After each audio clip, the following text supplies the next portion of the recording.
नमस्कार सगळ्यांना, स्वागत आहे परत एकदा सर्वांचं आपल्या आवडत्या चॅनलवरती। तर महाराष्ट्र राज्य आदिवासी विकास विभागाअंतर्गत जवळपास 417 पदांची भरती प्रक्रिया सुरू झालेली आहे। जाहिरात ऑलरेडी प्रसिद्ध झालेली आहे आणि त्याचे जे काही अर्ज वगैरे आहेत ते तुमचे कालपासून म्हणजे 27 एप्रिलपासून या ठिकाणी सुरू झालेले आहेत। तर या जाहिराती संदर्भात बऱ्याच जणांच्या बऱ्याच साऱ्या प्रश्न किंवा डाऊट आहेत, तर ते सर्व डाऊट तुमचे या एकाच व्हिडिओतून कव्हर होतील, त्यामुळं व्यवस्थित पाहून घ्या। जर काही डाऊट असेल अवश्य कमेंट करून द्या, जर व्हिडिओ पाहून सुद्धा क्लिअर झाला नसेल तर। ओके, सो वेळ न गमावता सुरू करूयात। ॲज इट इज बघायला गेलं तर याच्यामध्ये एकूण पदसंख्या वगैरे अराऊंड 416 ते 417 पदे या ठिकाणी आहेत आणि फक्त ही एकाच संवर्गाची आहेत। ओके, परत परत सांगतोय, एकच संवर्ग आहे, ज्या संवर्गाचं नाव आहे चौकीदार। आणि याच्यासाठी पात्रता जर बघायला गेलं तर काय असेल पात्रता आहे फक्त तुमचं 10वी पास। ओके, याच्या व्यतिरिक्त तुम्हाला कुठलीही पात्रता लागत नाही, एवढंच आहे। परत बघायला गेलं तर अजून एक डाऊट विद्यार्थ्यांच्या मनात असा आहे की माझ्या जिल्ह्यामध्ये जागा आहेत का, किंवा माझ्या जिल्ह्यामध्ये भरतात का, किंवा जिल्ह्यानुसार जागा वगैरे आहेत का, असंही बऱ्याच जणांना डाऊट आहे। तर परत परत सांगतोय, जर तुमच्या जिल्ह्यामध्ये याच एकात्मिक आदिवासी विकास प्रकल्पाचं कार्यालय जर असेल, ओके, याच्या अंतर्गत ज्या काही संस्था असतील, शासकीय आश्रमशाळा, वसतिगृह, ॲज इट इज याच्या अंडरमध्ये जे काही चालतात, ओके, जर हे असतील तरच तुमच्या जिल्ह्यामध्ये या ठिकाणी जागा भरल्या जाणार आहेत। परत परत सांगतोय, ओके, तर हे याचं आहे। आणि परत बघायला गेलं तर याच्यामध्ये अजून एक ॲड करा, परीक्षेचं वेळापत्रक, म्हणजेच याचे अर्ज 27 तारखेपासून सुरू झालेत आणि लास्ट डेट जी आहे ती 18 मे ही तुमची लास्ट डेट असणार आहे। ओके, सो थोडंसं मॅनेज करा, जेवढं होईल तेवढं लवकरात लवकर अर्ज करा, कारण का एंडिंगला जी वेबसाईट आहे ती हँग होत असते, त्याच्यामुळे लवकर अर्ज करा। आता बघायला गेलं तर जी काही कार्यालय आहेत जिल्ह्यानुसार, तालुक्याच्या ठिकाणी काही जिल्ह्याच्या ठिकाणी आहेत, ते जागा आरक्षण निहाय दिलेले आहेत। सो व्यवस्थित पाहून घ्या।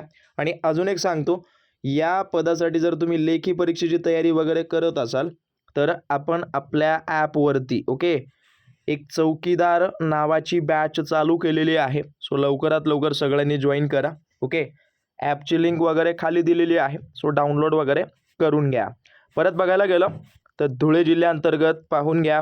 परत इथं नंदुरबारचं आहे, म्हणजे एकत्रित स्वरूपात तुम्ही म्हणू शकता की बाबा जी काही 29 कार्यालय आहेत त्याच्या अंतर्गत ही पदे त्या ठिकाणी भरण्यात येत आहेत। ओके, आणि तुम्ही ओव्हरऑल महाराष्ट्रातून असाल तर तुम्हाला कुठंही अर्ज करता येतो, असं काही नाही आहे की तुमच्या जिल्ह्यात तुम्हाला अर्ज करता येतो, अदर जिल्ह्यामध्ये सुद्धा तुम्हाला करता येतो। ओके, तर हे एक संवर्गाचं आहे। त्याच्या व्यतिरिक्त वेतन श्रेणी तुम्ही पाहून घ्या, जवळपास तुमचं स्टार्टिंग पेमेंट 15,000 आहे आणि एंडिंगपर्यंत एक 47,600। हे बघा, आता बऱ्याच जणांचं असा डाऊट आहे की बाबा माझं चौकीदारपणा झालं तर एवढंच असेल, तर चौकीदारपासून तुमचं त्या ठिकाणी प्रमोशनसुद्धा होऊ शकतं, असं काही नाही आहे। ओके, त्याच्यामुळं अर्ज करा व्यवस्थित, एक कुठला तरी जॉब तुमच्याकडं असू द्या, जेणेकरून तुम्हाला दुसऱ्या परीक्षेसाठी प्रिपरेशनसाठी जे काही फायनान्शियल हेल्प होईल। ओके, सो अर्ज करा जमलं तर।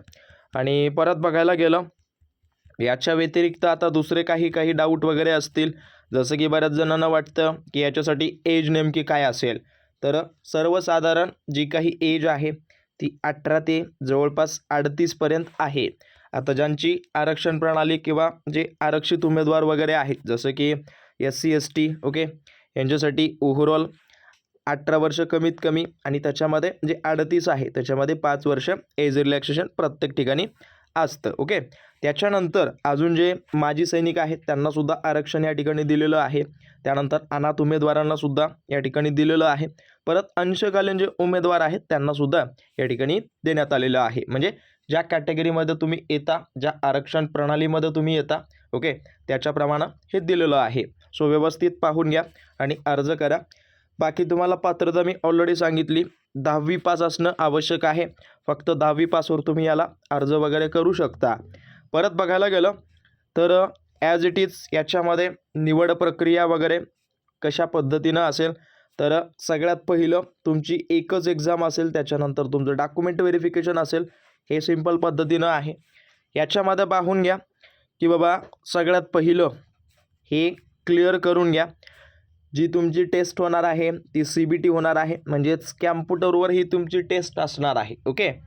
आणि टेस्टमध्ये 4 विषय आहेत: मराठी, इंग्रजी, व्याकरण, सामान्य ज्ञान आणि बौद्धिक चाचणी. ओके. तर याच्यामध्ये प्रत्येक विषयाचे 25-25 प्रश्न आहेत.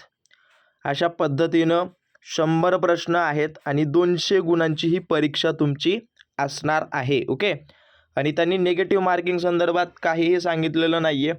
सो सहसा तरी निगेटिव्ह नसेल असं गृहीत धरून चला. जर तुमचं हॉल तिकीट आलं तर त्यावरती तुम्हाला इंटिमेशन वगैरे देतील. So don't worry. ओके. तर या पद्धतीनं परीक्षा शुल्क ॲज इट इज त्याच पद्धतीनं दिलेलं आहे. त्यानंतर अर्ज करण्याची प्रणाली, पद्धत वगैरे त्यांनी व्यवस्थित सांगितलेली आहे. सो पाहून घ्या.